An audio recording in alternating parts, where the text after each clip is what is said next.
Hello, my viewers. Welcome again to Meducate. Today we're going to talk about antiarrhythmics, and it's good to understand the background of these drugs. We will be looking at the pharmacological overview of these drugs, but we have to know what is this drug used for, or what are these drugs used to treat. So there is a condition known as arrhythmia. Arrhythmia is a heart problem that is caused by faulty electrical signals inside the heart. This causes the heart to beat in an irregular manner, or to beat slowly, or to beat faster than normal.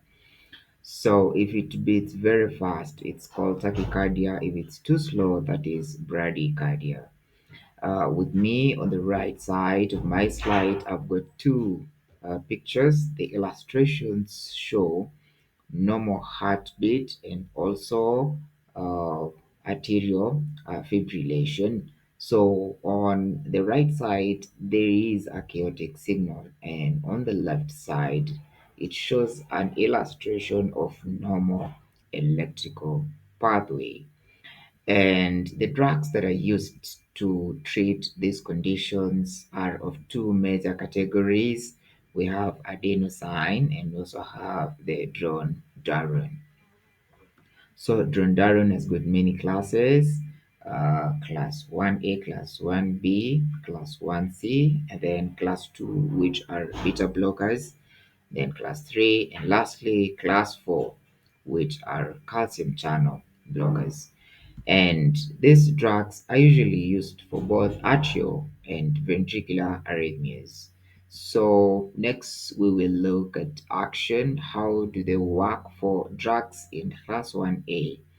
The depress phase zero, then prolong action potential. This helps to stabilize cardiac membranes. So similar to class 1B, they also stabilize cardiac membrane, but in other ways. They do that by shortening the action potential. For class 1C, the block sodium ion transport. This helps to decrease conduction velocity, but repolarization remains the same in the heart. For class 2 drugs, they decrease heart rate and also myocardial contractility, blood pressure, and AV node conduction. For class 3, they work by prolonging repolarization phase. And the last class, which is class 4, decreases myocardial contractility and oxygen demand. They do that by inhibiting calcium ion influx.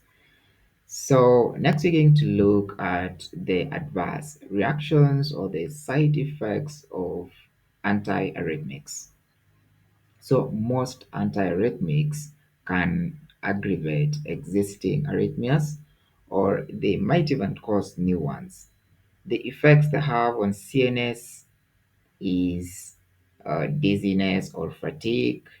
On the gastrointestinal tract, they may cause nausea, vomiting, and altered bowel elimination.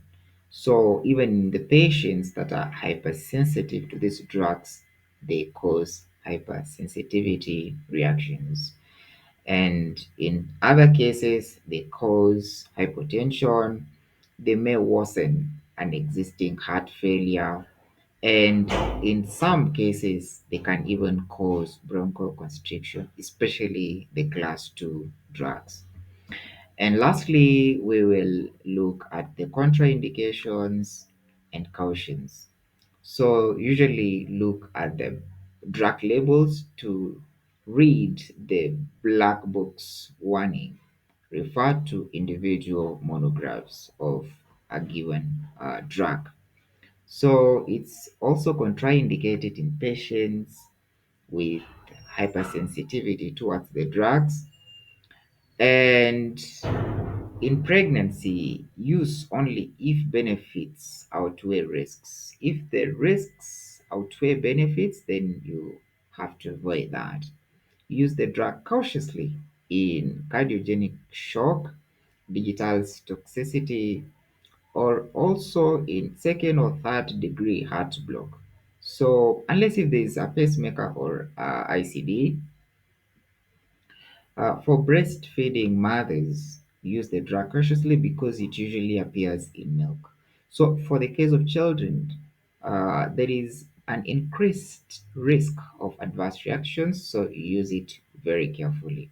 As well as in elderly, it should really be monitored because it alters the cardiovascular physiology. Thank you so much for watching up to the end of this video. I will value your feedback if you can comment and like and share this video with the relevant viewers. Until next time.